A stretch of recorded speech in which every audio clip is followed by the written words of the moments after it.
70 crime spree and a rock and roll name. Now a hefty sentence for the one-time fugitive Kaysan.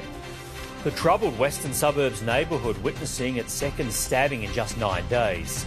Fresh power bill relief landing right now for struggling SA households, but why critics say it's nowhere near enough. A fishtailing fright on our freeway brings a safety warning for all road travellers these holidays. And get your skates on. Our southern suburbs ice rink moves one step closer. This is Adelaide's 9 News. Good evening. An Adelaide fugitive whose iconic Aussie rock and roll name put a spotlight on her violent run from the law has been jailed. The sentence, no doubt, music to the ears of the more than 20 victims terrorised by Kaysan Cox during the course of more than 70 crimes. The tearful end to an appalling crime spree.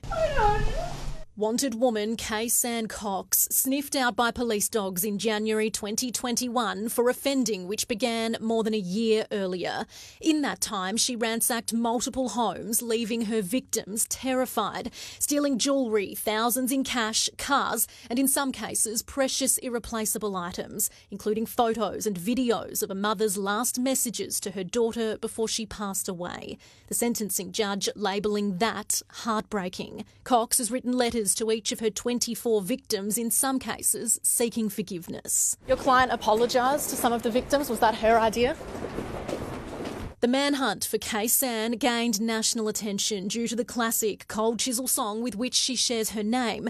Eventually, the 31-year-old led police on a high-speed pursuit, which ended when she drove directly at a patrol car. The court heard she's now exploring her own musical talent behind bars, but it also heard she's had a tragic upbringing. The court heard Cox's father was a career criminal who'd take her on his own crime sprees and in some cases used her as a decoy. Cox admitted to more than 70 charges and has been jailed for 8 years. In custody since her arrest, she'll be eligible to apply for release in 2027, banned from driving for at least a decade after that. Beth Excel, 9 News. A woman has suffered multiple wounds to the head after being attacked with a fork at Underdale. The victim was able to get away. The second stabbing victim in just days to go to the service station nearby for help. One woman in hospital, stab wounds in the head. Another in custody, driven away in the back of a police car. Residents in the area living in fear. The family is not safe here. My family, I'm searching for, begging for the housing to give me a better place. This morning's attack happened just after 5. A woman seen looking for help at the OTR on Henley Beach Road, passing by a motorist who dashes inside after her. Police and paramedics close behind, rushing the 32-year-old to the Royal Adelaide Hospital. The weapon is believed to be a fork. Thankfully, her injuries are not life-threatening. Police arresting a 27-year-old woman nearby in Brooklyn Park, believed to be known to the victim. I'm glad she got the help. I hope she's okay. It's the second stabbing here in 9 days. A 32-year-old man was arrested at the same location for attacking another with a knife, who also sought help at the same petrol station. I feel so much scary. You see, everyone's telling there's nothing good. It's not me, it's everyone. It's a bit of a mystery to me why people have to go to those extremes. Residents here say they're sick of repeated attacks like this, some desperately waiting to move out, fearing for their safety. I just want to get out, to have a better place for my family. The 27-year-old woman has been charged with assault causing harm and granted bail. She'll appear at the Adelaide Magistrates Court in February. Will DeFulvio, 9 News. The murder charge against 2 men has been dropped. They're accused of bashing a Modbury grandfather who later died. For the first time, we can reveal their identities after a secrecy order was lifted. Keith Chomick and Douglas Sansbury allegedly beat Bradley Frost outside his own home on Victoria Drive in March. A reason wasn't given for the downgrading of the charge against them. Sansbury has been released on bail. Chomick remains in custody. Both men will return to court next month to enter pleas to the lesser charge of aggravated assault. A post office in Virginia has been targeted by thieves who stole Christmas packages from an overflow storage container. The break-in happened on Saturday night. CCTV captures the moment the suspected thieves enter the car park where the container is kept, then striking quickly and leaving 20 minutes later. No one has been arrested over the incident. Police want to hear from anyone with information. More energy bill relief is tonight on the way for hundreds of thousands of South Australians, the fulfilment of a state budget promise. But with cost of living rising even further since that budget was handed down, there are calls for the support for all families to be dramatically expanded. Mother of two Jess Larwood is one of many South Australians relying on government rebates to help pay her energy bills. Anything's better than nothing, but it's not significant in terms of how big the price rises have been. The 46-year-old disability pensioners just received her second round of bill relief under a package targeted at those doing it the toughest. That will see 420,000 households getting $125 off their latest quarterly bill and a $162 reduction for eligible small businesses. Some good news at a time when it can be very difficult for many South Australians to make ends meet. But even with that support, many South Australians like Jess are still on payment plans and struggling to keep up this Christmas. I pay a certain amount every week to them, but I am getting in debt doing that, unfortunately. There are concerns about the financial cliff many South Australian families could face come June when the energy bill relief dries up. As we put together next year's June state budget, we will again consider what relief the state government can provide to try and assist South Australians at that time with the cost of living pressures. The opposition renewing its calls for more widespread support. We've been calling on a broader cost of living measure beyond those which have been targeted. It at least needs to keep in line with inflation and cost of living because everything's going up. Ollie Haig, 9 News. 9 News has obtained vision of the heart-stopping moment a caravan loses control on the southeastern freeway. The driver luckily walking away unscathed. But the incident tonight serves as a timely reminder of how quickly things can turn dangerous on the road. Cruising down the southeastern freeway, a caravan appears in the distance, swerving from side to side. Within seconds, it loses control, fishtailing between lanes. Miraculously, the driver manages to make it to safety, pulling over on the side of the road. And as we saw in that vision, could have been a very bad accident. The near miss serving as a stark reminder for those towing while travelling during the busy Christmas period. The worst thing that will happen is that the whole show will go over and then people who have loose items in their car get clobbered to death with loose items in their car as it rolls over. The Australian Driving Institute reminding road users of the importance of conducting simple safety checks on their vehicles, especially when towing a heavy load such as trailers, boats and caravans. Single most important thing you need to do is ensure that you are under the weight and combined weight. Once you've got that settled, you then have to have the caravan itself balanced. The advice to those who may find themselves in trouble while towing is to slow down and not overload your caravan or car. And when you do hit the road, plan ahead. When you get out on the road, leave yourself lots of time and room for people to overtake you or for you to overtake people. Would you call that driver quite lucky? Yeah, I do actually. Yeah, particularly lucky. I thought that was going to go over. Kelly Hughes, 9 News. A house fire at Edgeworthstown is believed to have been deliberately lit. Fire crews responded to reports of flames from the Deloraine Road property around 2:30 this morning. The fire spread through the roof into the kitchen, but was stopped from impacting the rest of the house. No one was home at the time. Some flames coming out of the house, yeah. It was pretty crazy. There's a bit of mischief from that house, but, it is what it is. The repair bill is estimated to be around $50,000. And police are also investigating a suspicious car fire at Underdale and Howard Street just after 4:30 this morning. A Subaru SUV was found engulfed in flames. Crews worked quickly to put out the fire, but the vehicle was destroyed. Anyone with information is urged to contact Crime Stoppers. The state government has indicated it will seek compensation from an Adelaide-based call centre over a data breach earlier this year involving 14,000 Super SA customers. The Treasurer says the company kept data longer than it should have, resulting in Super SA customers who were hacked in 2019 falling victim again. It's not clear how much compensation will be sought.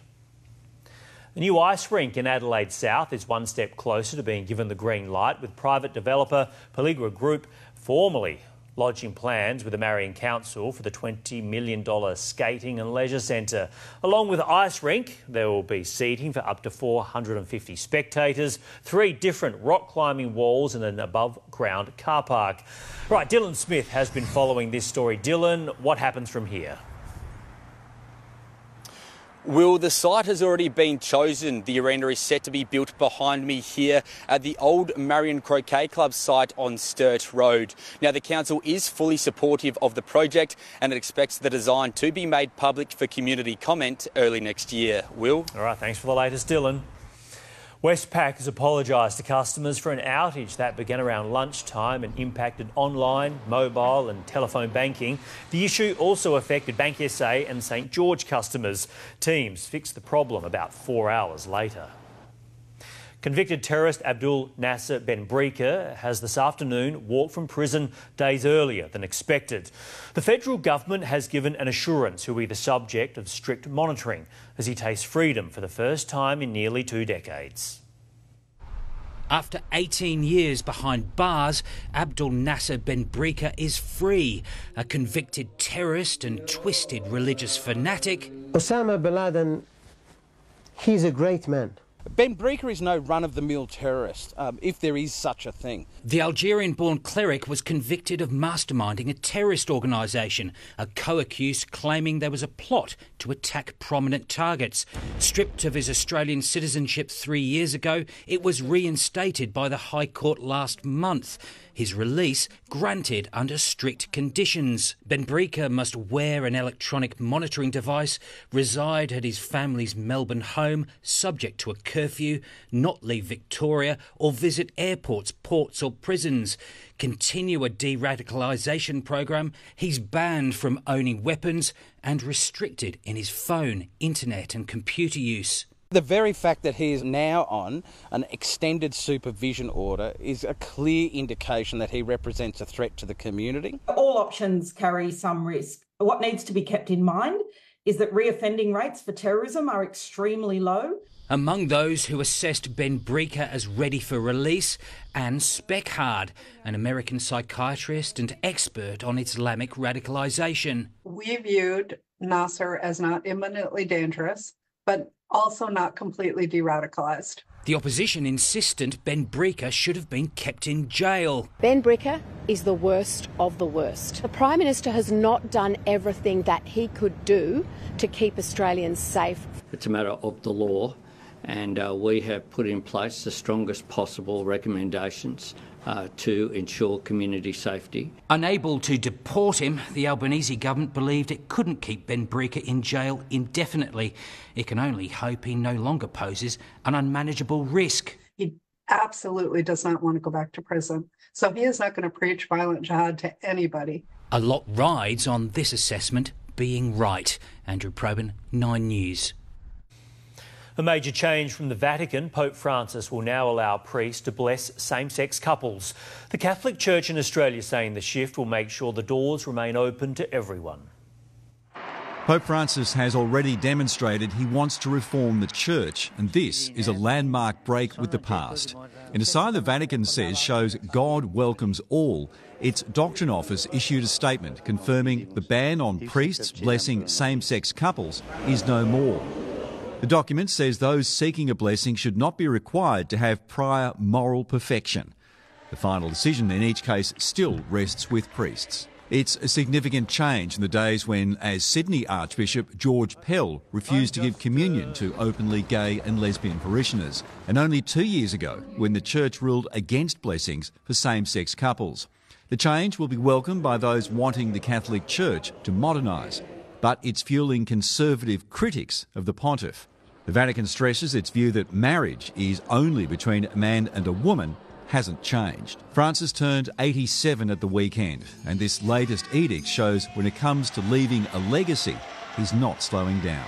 In London, Brett McLeod, 9 News. The Northern Territory's Chief Minister, Natasha Files, has resigned from the top job just 8 months out from the local election. The Labor leader was referred to the Territory's corruption watchdog over revelations she failed to disclose mining shares reportedly worth $2,000. She made national headlines when she was hit in the face with a pie in September.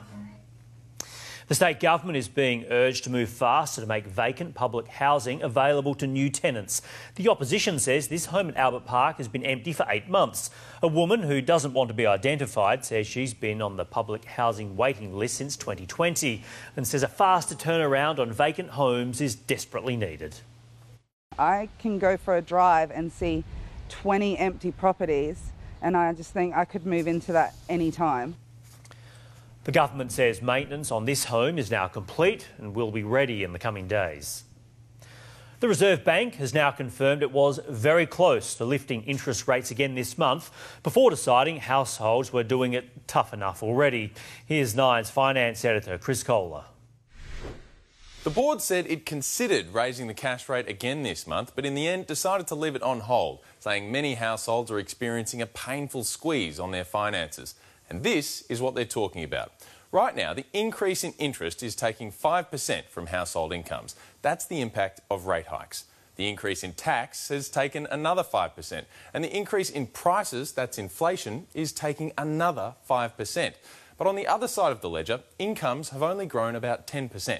So combined, households are facing a 15% problem and a 10% solution. That means real household disposable incomes are falling at 5%. But that's just the average. For a lot of people, it's a whole lot worse than that. When you look at it like this, the cost of living crisis is only getting worse, but the RBA is still considering rate hikes. The family at Lewiston has told how they almost lost their beloved dog after a serious brown snake bite in their backyard. Vets are tonight reminding pet owners of the importance of acting quickly if an animal suffers a snake bite. Meet Chaos, the American bulldog, luckily on the mend and feeling much better after a fight with a brown snake. His owner, Emily, receiving the confronting call from her neighbour. Her dog had a large snake in its mouth. She rushed home to find Chaos with bite marks. As soon as I seen him, I knew that that snake had bitten him.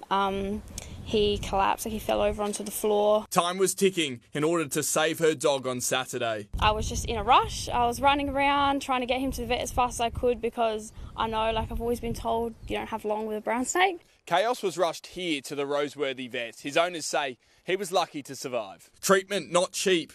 Emily getting a loan from her mother to pay the $3,000 bill. She says the price doesn't compare to the companionship Chaos has given her. We've had people come out here and try and break into our house, so it felt like at that moment he saved us before, so we have to save him too. Vets warn it's the time of year when snakes are around. We usually see dogs and cats getting into strife with snakes around spring and summertime. Dogs and cats, a lot of them have a bit of a hunting instinct. If you're in an area like in the foothills or where there's long grass, keep your dog on a lead so you can keep them by your side and they don't wander off. It's taken 2 long days of recovery and some expensive decisions, but Emily says Christmas wouldn't be the same without Chaos. He's like our baby. Gus McDonald, 9 News.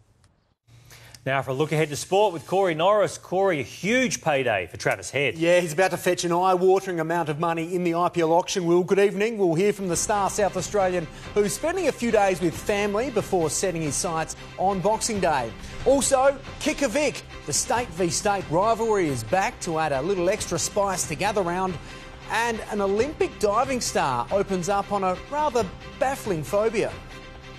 All right, thanks, Corey. See you again soon. $1 billion drug bust. A botched kidnapping leads police to an apartment filled with cocaine. That story next. Plus, how low can some people be? A man takes a purse at a funeral.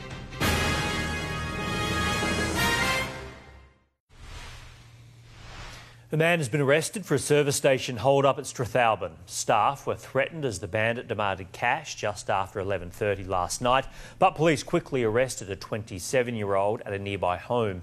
He was charged with robbery and ordered to face court today. A chef has been charged with murdering his female co-worker at the National Zoo and Aquarium in Canberra. The young woman had recently moved from Bhutan in southern Asia to start a new life in Australia. Tonight, police are trying to work out a motive. The smiling chef. Tonight charged with a horrific crime. 29-year-old Jude Widgersing accused of stabbing his co-worker to death in the kitchen of Canberra's National Zoo and Aquarium yesterday. That's really a heartbreaking thing, that's really sad. It makes us all feel like we're not safe at our workplace. The zoo was shut to the public today, some staff returning, many still in a state of shock. Yesterday, workers heard the screams of the 29-year-old woman who'd recently moved from Bhutan to start a new life in Canberra. The Royal Bhutanese Embassy in Canberra is in close contact with the bereaved family of the deceased, and the close-knit Bhutanese community in Canberra is deeply affected by this tragic incident. I feel really bad for them, for the one who died, for their family as well. With a murder charge now laid, police are trying to determine a motive. Authorities are still unsure if the pair were in a relationship or simply co-workers. In Canberra, Alex Heinke, 9 News. Police have uncovered $1 billion worth of cocaine stuffed inside the cupboards of an apartment in Sydney. The police officers also intercepting an alleged kidnapping and arresting 5 men. Haseen Habib began the day as the target for an alleged kidnapping. It ended the 24-year-old arrested over $1 billion drug bust. This particular seizure of cocaine is one of the biggest single seizures that the New South Wales Police Force have been involved in. And they only stumbled on it by chance. Yesterday, police were called to an apartment block after 4 men dressed in black and wearing face coverings had broken into the car park. It quickly became apparent they were planning a kidnapping. They had cable tie handcuffs, a meat cleaver and knives. Kidnapping kit that these type of offenders would use in these instances. The 4 were arrested and taken away to be charged. They was on the floor, hands down, and all them jumpers, cardigans like that, they was on the floor. But then residents were stunned when police returned hours later with the sledgehammer. They came back later, 11 o'clock at night, and this happened. Haseen Habib from Melbourne was living in apartment 3. Police suspected he was the target for the kidnapping and may have been hiding drugs. We certainly didn't expect that large quantity of drugs, certainly not 722 kilos. Blocks of cocaine stashed in bags and cupboards in every room. That's a big shock. And he was so lovely. He's so kind, he look after me. There was $1 billion worth of cocaine in there. Scary, yeah. It was a stroke of luck which brought police to this apartment block. Not only did they stumble on the huge drug haul, but they also established links to a Sydney crime gang allegedly behind the botched kidnapping attempt. It's thought the drugs were smuggled in from South America. The stash so large it would have supplied almost half the cocaine consumed in New South Wales last year. Damien Ryan, 9 News. Police are searching for this man caught on CCTV entering a funeral home in Melbourne and stealing a handbag from a woman who had just lost her mum. He entered the chapel while the procession was moving outside, grabbing the purse, putting it under his jacket and then getting away. A lip reader has today taken to the stand in the Bruce Lirriman defamation trial to analyse CCTV footage from the night of the alleged rape in Canberra. As the trial draws to a close, Brittany Higgins and her partner have left Australia to start a new life in France. Network 10 flying in UK forensic lip reader Tim Reedy for the final day of evidence in the Bruce Lirriman defamation trial. Mr Reedy, who spent 3 days looking at CCTV footage, told the court he believed drinks were being pushed in Brittany Higgins' direction, which suggested she was being plied with alcohol. The court heard the transcript from Mr Reedy and Mr Lirriman saying, "Drink that all now," with Miss Higgins replying, "Oh, I don't want to." Mr Reedy acknowledged in court that he had no formal training in linguistics or lip reading and that it was a skill that had been self-taught. Brittany Higgins today posted on social media a photo with fiancé David Shiraz amid reports she is starting a new life in France. The caption, "No matter how far or how wide I roam, I still call Australia home." Bruce Lirriman is suing Network 10 and Lisa Wilkinson for defamation over a February 2021 The Project interview with Brittany Higgins. The court heard Fiona Brown, Brittany Higgins' former boss, was told by Senator Linda Reynolds and another minister to go to police. I didn't have the right. Miss Higgins had the right. The former Chief of Staff to Senator Linda Reynolds believed the ministers were covering themselves. The story wasn't about the politicians. The story was about 2 staff members. There was no cover-up. Vicky Jardim, 9 News. Australia's first ever baby born following a uterus transplant, and there's another on the way. The Aussie medical team giving these women the... Australia will be part of a meeting tonight with the United States to discuss the ongoing Israel-Hamas war. It is unlikely that Australia will send a warship to the Red Sea, but more of our personnel will be deployed to the Middle East. For days, there have been questions about America's ongoing support for Israel's war strategy. One of the purposes of this visit, to present a united front to the enemy and the world. US Defence Secretary Lloyd Austin reaffirming the US is here to stay. Our commitment to Israel is unshakable. It follows comments from President Joe Biden that Israel is losing international support. Hamas says the death toll inside Gaza since October 7 is nearing 20,000. Protecting civilians, a key issue discussed in Tel Aviv, along with escalating hostilities on other fronts, including the Red Sea. Yemen's Houthi rebels, who've been attacking commercial vessels in recent weeks, targeting more, one of them British. This threatens the freedom of navigation of the entire world. Oil giant BP, the latest to stop all shipping via the Red Sea, fearing attacks by the Iranian proxy. America had requested an Australian warship be sent to the region, but it's understood more Defence Force personnel will be sent instead. Hamas has released a video of 3 elderly hostages, believed filmed under duress, calling for their release. As Israel urges caution to claims its snipers killed a mother and daughter at a church in Gaza City where hundreds were sheltering. This from the UK's most senior Catholic. It's certainly a cold-blooded killing. We do our best to conduct our operations as carefully and as professionally as possible. Edward Godfrey, 9 News. More than 110 people have been killed in an earthquake in China. The 6.2 magnitude quake hit in the middle of the night when many were sleeping. Water, electricity, transportation, communication and other infrastructure have been damaged. Close to 400 people have been injured, with search and rescue efforts still underway. A patent dispute has forced tech giant Apple to pull some of its watches off the shelves in the US. The Series 9 and Ultra 2 versions will no longer be sold. The company is currently in a legal battle with a medical device company over the watch's blood oxygen feature. A man who slammed into US President Joe Biden's motorcade has been charged with drink driving. He gave the Secret Service a scare when he hit the car. Agents pulled their weapons while Mr Biden was safely taken from the scene. A volcano has erupted in Iceland, spewing lava kilometres through the region, but residents were ready, leaving weeks in advance after a series of intense earthquakes. You'd be forgiven for thinking it was the sun rising. In just seconds, it was as clear as day. And it was a sight to behold, whether it was out a window, from the tarmac, on the edge of town, the freeway, hanging from a helicopter, or through the lens of a drone. The crack is pouring out lava in all directions. It's currently 3.5 kilometres long and it's growing. The eruption occurred just outside of Grindavik at 10:17 p.m. and is less than a kilometre from a power plant.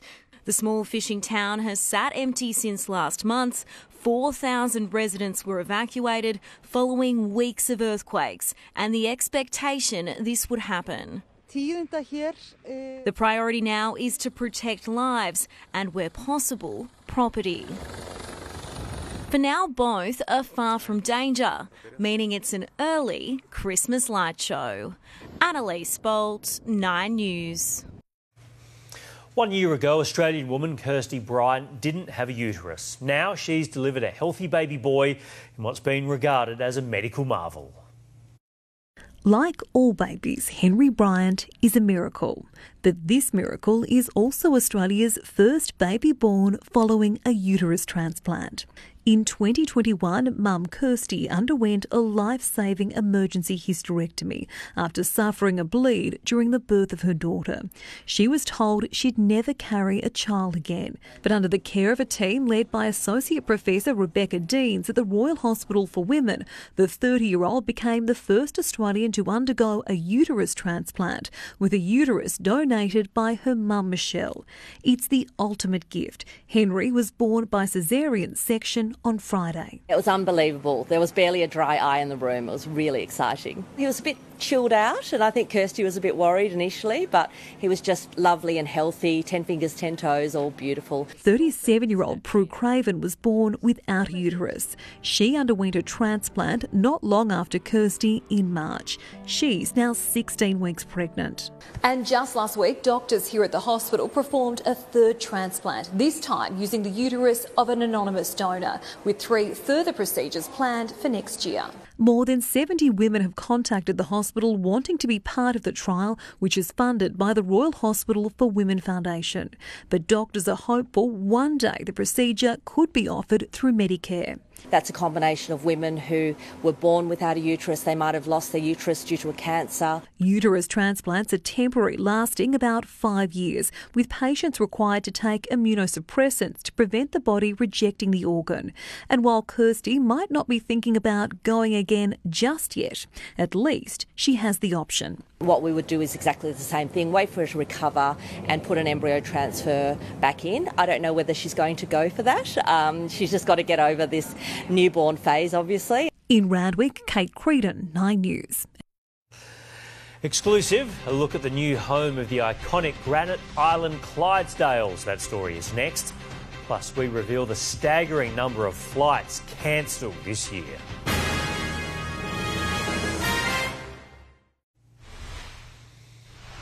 Clydesdale horses have been taking Victor Harbour visitors to and from Granite Island for over 110 years. So it's about time they were given a luxurious new home. Tonight, 9 News can take you exclusively inside, and they're inviting the public to visit as well. A truly South Australian experience since 1894. They're an icon to South Australia. We're one of the only ones in the world that run all year round pulling the tram. Now, Victor Harbour's beloved Clydesdales have a new home, and it's ready to welcome visitors. Not just housing stables, but also an experience centre and gift shop. An upgrade from their last digs just down the road, which lacked electricity and flushing toilets. We all sort of got together and went, we can do more than just a stables. We can make it a facility and therefore be able to showcase our gorgeous Clydesdales. Visitors can take part in an interactive tour, demonstrating the history of the Granite Island Tramway and the Clydesdale horses, their amazing work ethic and incredible strength. I've heard it myself. People go, oh, it's cruel, you know, we just drag. They just see, as we know, if we don't have any knowledge, we tend to think the worst. We've been living here for years. I only saw a small part of it, but coming here and seeing, you know, the care and the training. These horses are like athletes. History entrenched in the new build too. Those with a keen eye may notice parts of the old causeway, replaced in 2021, repurposed as fences and garden decorations. One of the great things about this new facility is the added land. Working Clydesdales can now be retired here and live out the rest of their lives on these sprawling plains. It's a facility 3 years in the making, with the council and a Building Better Regions grant helping cover the $935,000 cost. To be able to then showcase what we do behind the scenes is so important because they're just the most gorgeous creatures. They've got amazing personalities. Unbelievable facility for everyone here in South Australia to see it. It's just unbelievable. Gus McDonald, 9 News. Tonight, we can put a number on the amount of flight disruptions endured by Australians over the past 12 months, with Adelaide Airport currently experiencing its busiest holiday period in 4 years. Annalise Bolt has more. Many travellers who have caught a plane since the pandemic know the pain of delays and cancellations. Choice surveyed 9,000 Australians and 40% said they've had a flight cancelled in the past year. And in most cases, the airline didn't bother to give a reason why. For those who wanted their money back, close to half received it within a month, but 1 in 5 didn't get a refund for more than 6 months. Almost all of those whose flights were delayed, 85%, said they were not offered offered accommodation or meal vouchers. Choice urging the federal government to boost protection for passengers in its submissions to the Aviation Green Paper. We're hoping the federal government will commit to introducing an independent travel and tourism ombuds scheme and introducing minimum consumer protections. The government is expected to reveal its plan for the aviation industry mid-next year. Travellers might need to cope with airport headaches a little longer. Well, just about everyone enjoys a Christmas light display at this time of year, but one Brisbane homeowner has gone above and beyond with theirs. Every inch covered in colourful lights, some so bright they even needed a request approval from the Aviation Authority. Sorry, I'm looking at the pictures. It's pretty cool. It's now gone viral. A video of the home getting 190 million views on TikTok. Wow, that's a lot of work. All right, let's have a look at sport with Norris. Corey, there's an added extra to gather round. Yeah, not quite State of Origin, Will, but SA will renew hostilities with the Big V. We'll have those details next. Also coming up, Travis Head has just fetched a massive payday. Plus, the local draftee who was left a little starstruck by her new teammates and how these pups stole the show from an NBA star.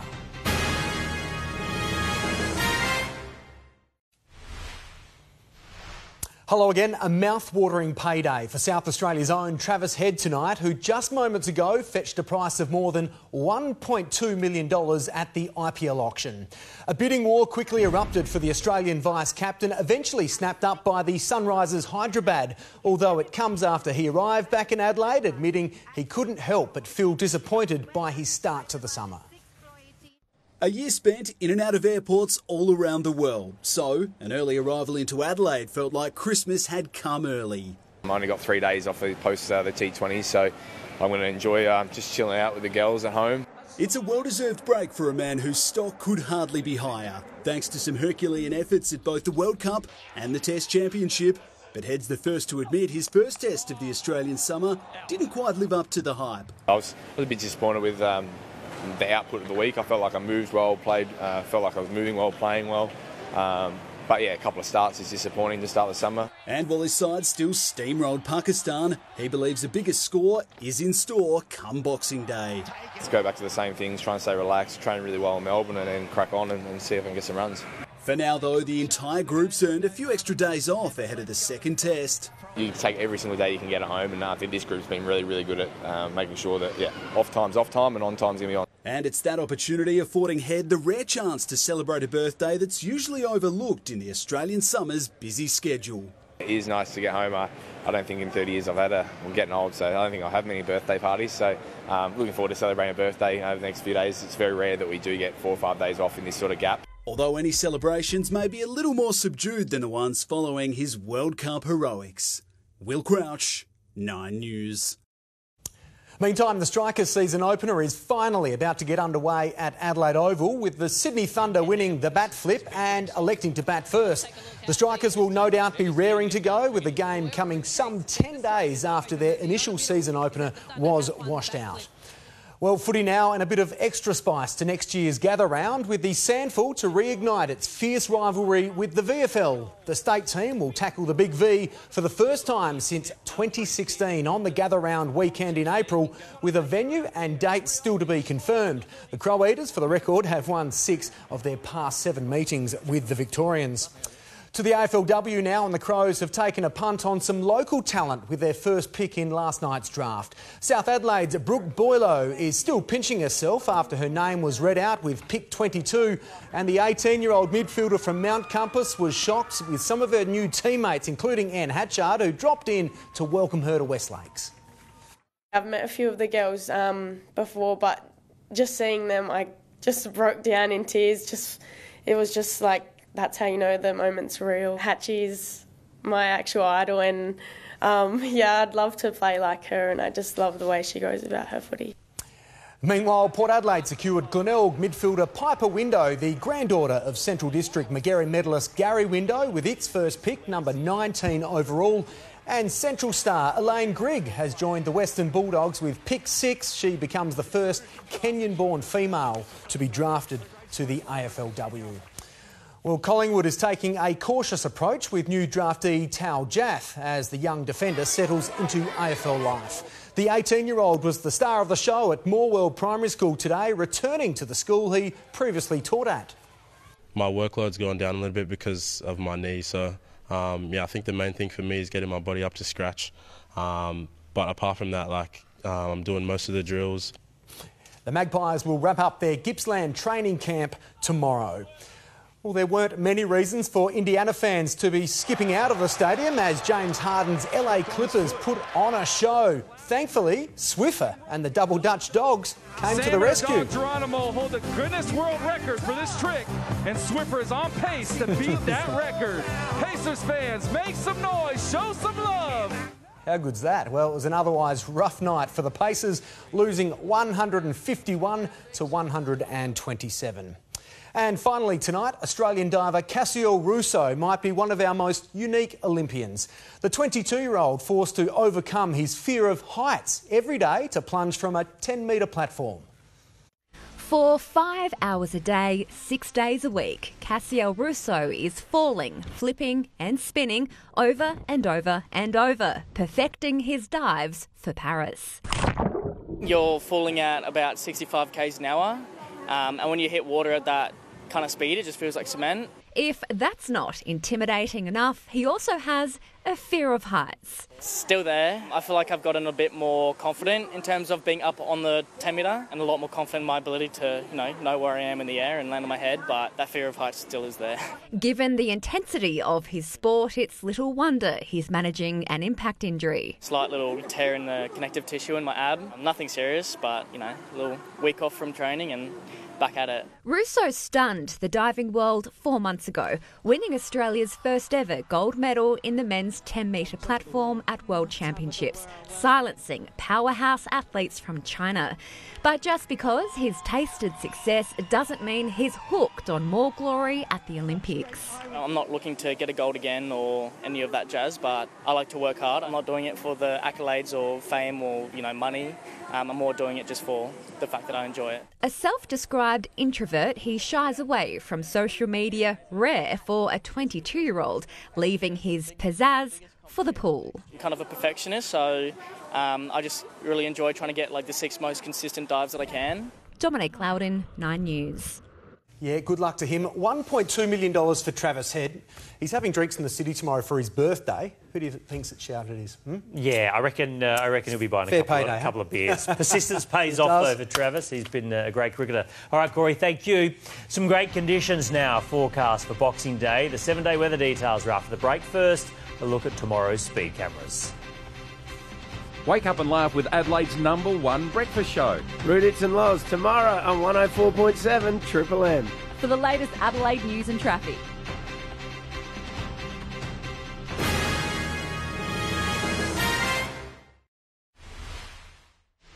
It's been another strong day on the market, climbing all the way to a new 10-month high. And a good year for shares means a good year for super funds. Chant West estimates growth funds will return close to 9% this year, balanced funds about 5.7%, and conservative funds more like 4.4%. All will be a big improvement on last year. As for today, a healthy 62-point gain with all the sectors on the rise. Qantas was one of only a few stocks to fall today. Investors might have been spooked by news Turkish Airlines will expand its operations in Australia. And the Australian dollar was also higher, holding above 67 US cents and buying 61.5 euro cents.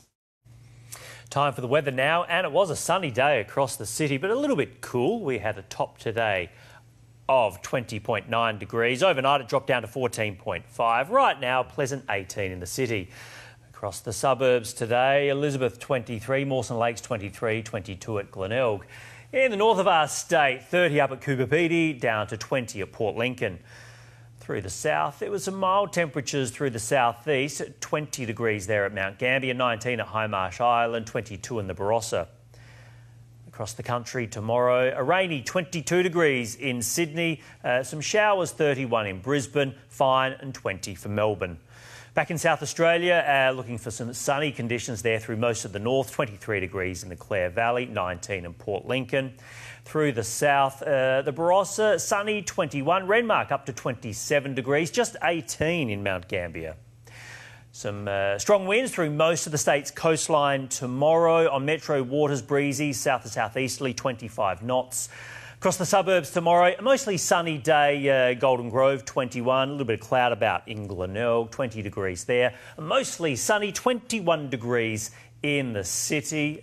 Lovely day, really. Then it warms up a little bit on Thursday, 23. Perfect on Friday and Saturday, mostly sunny, 27 degrees. Christmas Eve, 23, mostly sunny. Christmas Day, still a partly cloudy, 24. Perfect on Boxing Day. Look at that, a sunny 28. And that is Adelaide's 9 News for this Tuesday. Join me again tomorrow night at 6. I'm Will McDonald. Have a great evening. Good night.